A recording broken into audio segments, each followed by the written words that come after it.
Hey, Jody here. Several weeks ago, I did a favor for a friend and I welded some brackets on his garage doors. It's a super nice house with super nice tongue and groove wood garage doors, custom made with a metal frame, but the metal frame's a little bit light duty. You can see the gap in the middle. So what I'm going to do is I'm going to take you back and show you some really brief clips from the beginning, fabricating those brackets, taking them on site, doing a little stick welding, 6011, putting turnbuckles in to keep the doors from sagging, and then coming back with the Hobart machine and welding those stripping on with 115 volt MIG 035 NR211, which is really good for galvanized. Little side note. Enough talk, let's get right to it. I'm using the Hobart 210 MVP today. The MVP stands for multi-voltage plug, so I can run this off 230 volt or 115 volt. Today I'm running it off 115 in a drop cord, and I'm going to be using 035 self-shielded flux core wire. A very simple little welder, good welder. Not an inverter though, so it's pretty heavy, about 80 pounds. All right, you see the gap there in between the door. That's the final trim piece that we're going to put on today, but again, I'm going to take you back and show you the whole project and talk about some techniques and some tips for using self-shielded 115 volt flux core. It's a good idea to carry an extra passive helmet if you're depending on an auto darkening when you're on site like this. And so that mainly for me, it's just because I forget to change batteries out. But there's what I carried on the site. So before we talk a little bit about 115 volt flux core, let's go back to the beginning of the job. See, first off, I use the 210 MP here. It's an inverter. It weighs about half of what the Hobart does, and it also does stick and scratch or lift arc TIG. So I made these brackets, fabricated the brackets real quickly in my shop. And mainly the reason I TIG welded this stuff is just because I was inside in my shop, and I've got smoke alarms in there. It's a basement shop, and just, I don't want to set the smoke alarms off. So that's really the only reason for TIG welding. This MIG welding would have been much quicker and just fine, but that allows me to mix things up a little bit. I stick welded them on site with 6011 rod, and that worked out really well because it burned right through the paint.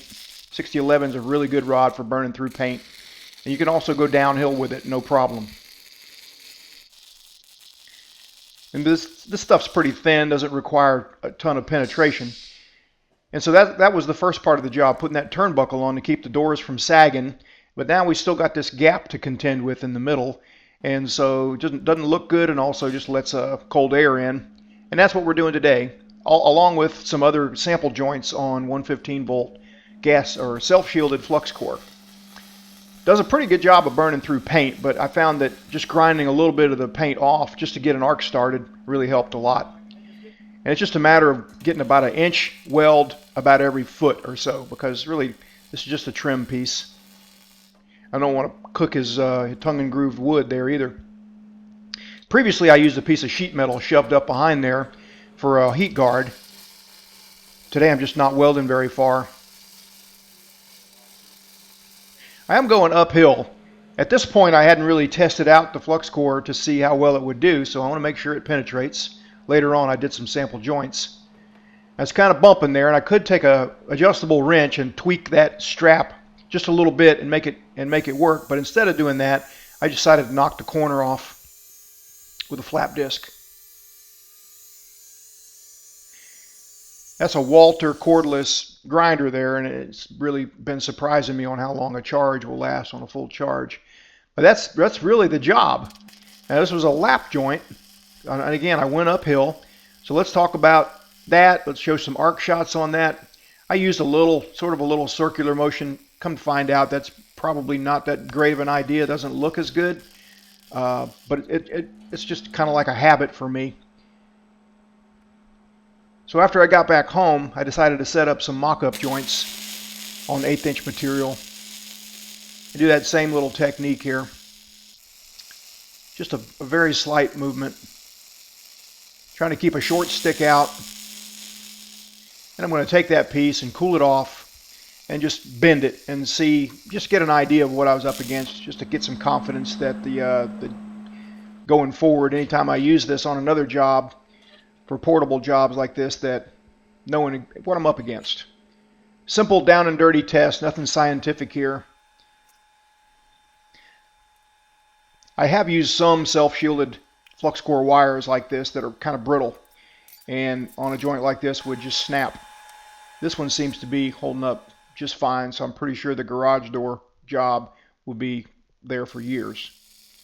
I did a little bit more welding, and I took the nozzle off. Same little technique, and that kind of makes it look a little choppy. So I'm going to experiment a little bit with not moving around on a lap joint, just a straight pull.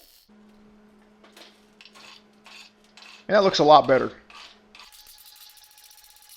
So I'm of the opinion now that on this gas shielded flux core, just a straight pull, straight drag is probably the best way to go. All right, again, I was using NR211 035 wire. These are the settings on the Hobart, number 3 on voltage and 30 on wire feed speed. I was able to correlate the actual wire feed speed because I'd done some homework previously and identified the inches per minute on each one of these clicks. Here are some quick tips for 115 volt gasless flux core. Typically, it requires DC-EN polarity. Now the bare wire with gas with like 75-25 or even 100% CO2 requires DC-EP. That's electrode negative versus electrode positive. Now here's a diagram showing you that to try to keep you from getting in trouble on the inside of the machine. It says right there, DC-EN flux core wire. Now this is super important. I promise you there's been many 115 volt MIG welders sold on Craigslist because someone thought they just wouldn't weld good, and all it was they neglected to swap the polarity for using the flux cord. So it's a little bit of trouble on this Hobart, basically some nuts, and you got to swap the leads. One lead goes to the power block. That's that little aluminum casting there next to the drive rollers. That's the power block, and that's the one you want to hook up for your power.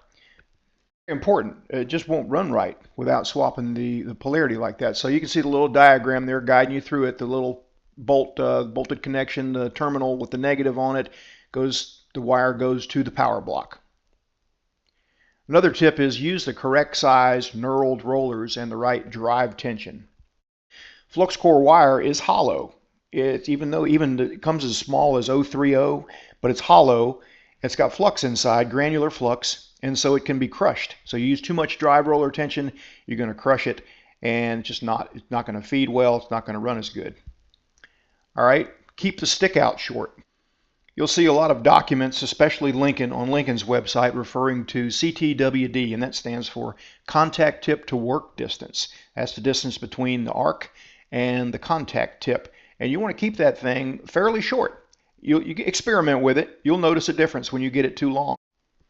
All right, also I'm going to mention again, very little to no manipulation of the arc is required.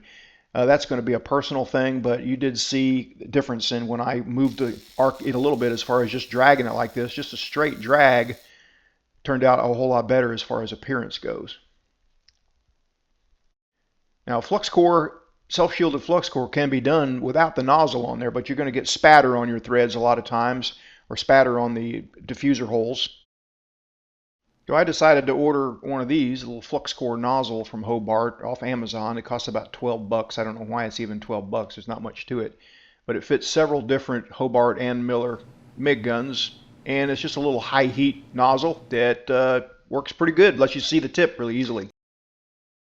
Another really important thing is you really need a 20 amp breaker in it. If you're going to use a drop cord, it needs to be the heaviest one you can get. I popped the breaker, I don't know, probably close to 3 or 4 times during this job, and I was on a 20 amp breaker. A 15 amp breaker, really, a lot of times I have machines that'll pop a 15 amp breaker even when I turn the switch on. Man, I need a haircut.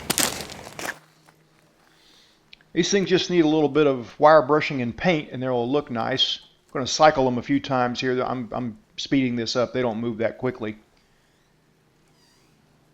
Don't want any surprises. They seem to be working out just fine. Let me give you a quick look at his house here. He's been saving up as long as I've known this fellow, and that's been a good long while. He's been talking about building this house on a piece of property, and it is awesome. And it's awesome to be able to have some portable equipment where you can go do a favor for somebody or make a quick buck here and there. I'm going to be doing several more videos on 115 volt flux core, doing all kinds of different joints, different positions, and pushing the limits. So if you want to click that subscribe button, you won't miss them. See you next time.